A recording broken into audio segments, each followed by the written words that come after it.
Napanood nyo na ba ang pulburon video na viral ngayon?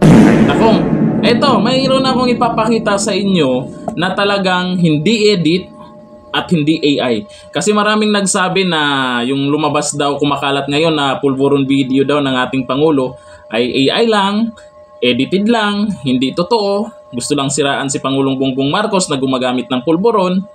Pero ito ang malupit. Talagang hindi edit at hindi daw AI. Post po ito ng napakagaling na si Food Genius. Nako, lagot ka Food Genius, magalit na naman ito sa'yo. Ito, tingnan nyo. Baka i-report nyo pa uli ito ha. Hindi po ito yan. Hindi po yan edit o AI. Mukhang kilala ko yan ha. Food Genius, mukhang kilala ko yan ha. Si Francis Leo Marcos aka scammer na si Francis Leo Marcos. Ay, scammer pala yan? Nako, ano na? Francis Leo Marcos, ikaw pala yan?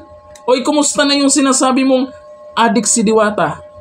Adik ako, di ba? Sabi mo, adik si Diwata, adik ako, kamukha ko si Diwata. O yung sabi mong adik kami, hinamon ka na magpates. Bakit tumameme ka? Ha? Ano na? Yung sinabi ni Diwata na kung sino yung nagsabing adik siya ay magpa-test daw kayo. O tayo. Sagot na niya.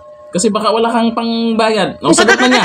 Ako mismo magpakalbo. Sinabi ko na pag pumayag itong si Francis Leo Marcos, magpakalbo ako.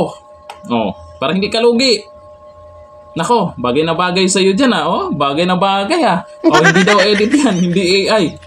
Para magkalaman kung sino talaga ang mahilig sa pulburon. Sino talaga ang gumagamit ng pulburon.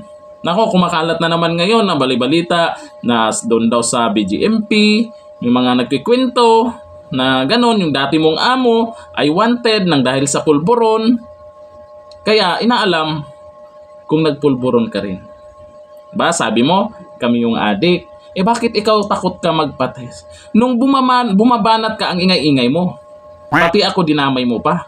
Pati yung mga small vlogger, dinamay mo, pinatulan mo pa. Tapos ngayon, kung sinasagot ka at hinamon ka ngayon, tameme ka. Bakit? Positive ba? Positive ba? Aba. Kaya pala, pag nagla-live ka, gumaganon ka lagi, oh. Oo, singot-singot lagi.